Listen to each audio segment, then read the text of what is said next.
Hey guys, I'm Milo. Thanks for checking out the Golden Walk Studios YouTube tutorials. Today I'm going to teach you how to expertly comp vocals.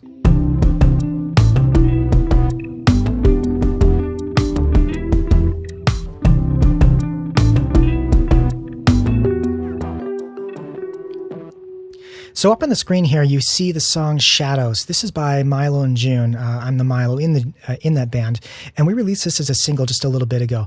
I'm going to play a bit of the chorus and a bit of the drop so you can hear what's going on in the song. Playing hide and seek with shadows.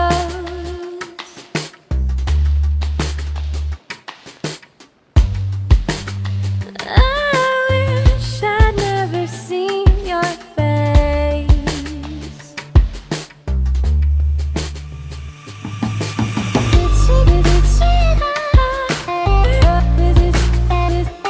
All right, nice. So the vocals in here are sounding pretty strong. That's great, but that's because they've already been comped. So what happens when we don't have that?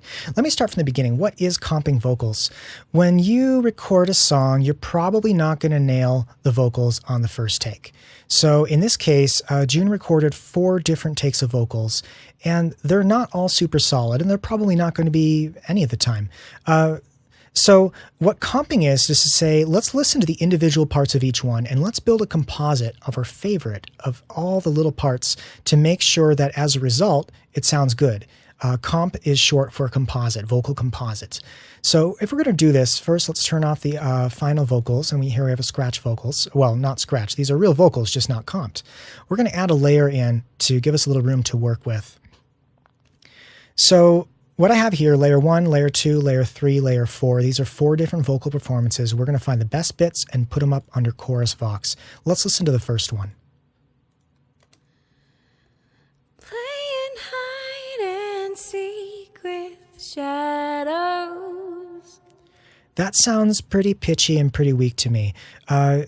You're just not going to nail it in the first time normally. I know I don't. It actually takes me far more than 4 takes to come up with a good vocal take.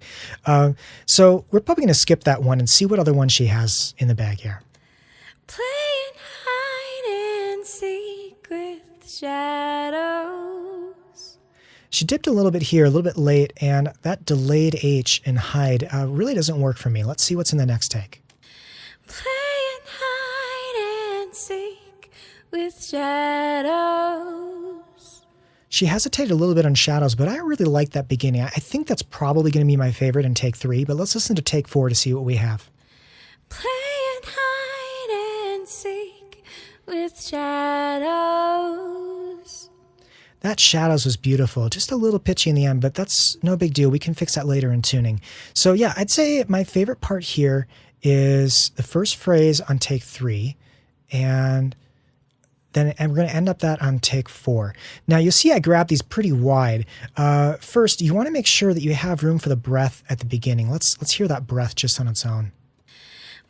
If you don't have that breath there leading into the vocal, if you take them out of the entire song, your listener is going to feel a little off. You're going to miss something and people are going to notice. So we want to leave enough room for that breath to be there.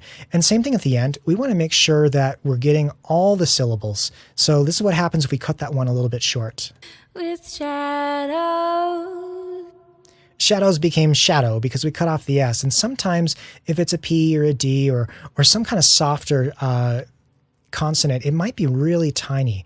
It might just be buried in there, and we want to make sure that we make room for it.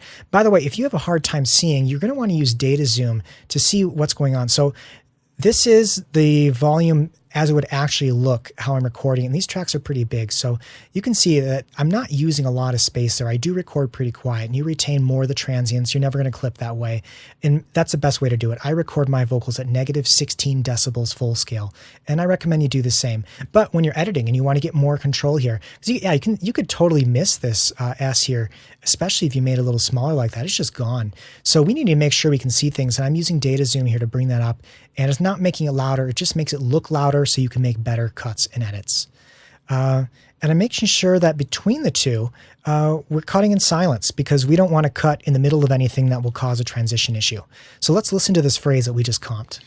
Playing hide and seek with shadows. It looks like seek is actually in the second half, not the first half, and that's okay. You can comp in the middle of words as long as you find a little bit of silence there to work with. It doesn't have to be whole words or especially whole phrases at the time. Let's hear what we have in the second half now. Here's the first take. I wish I'd never seen your face. Let's delete all that.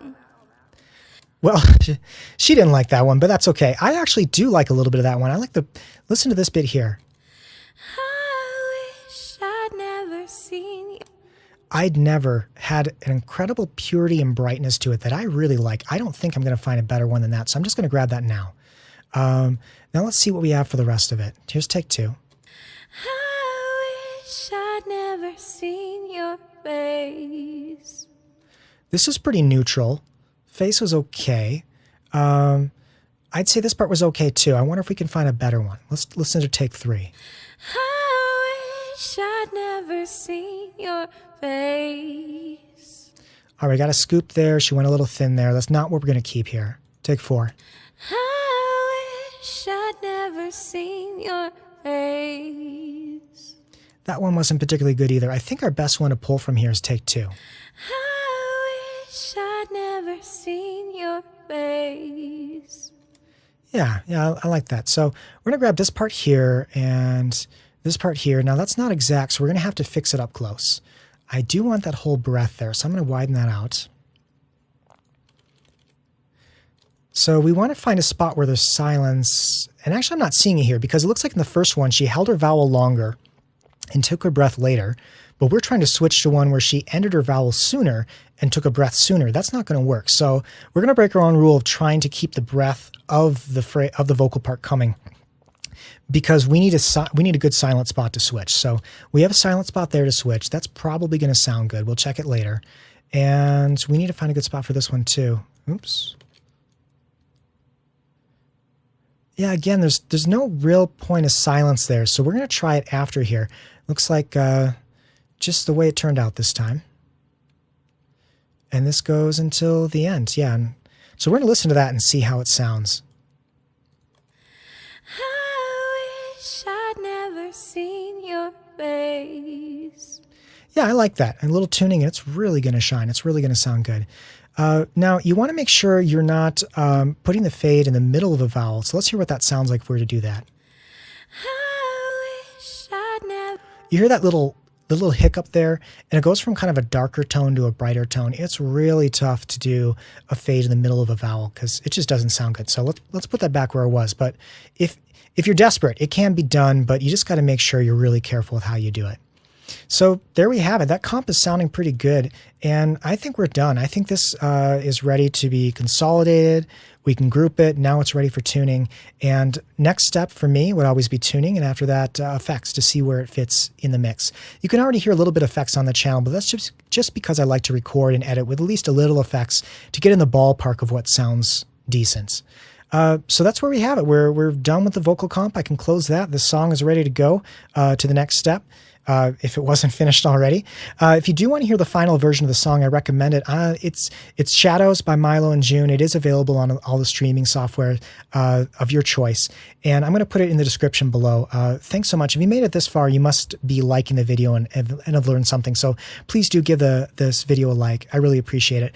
And let me know if there's any videos that you want me to do in the future on aspects of music production or engineering. Thanks.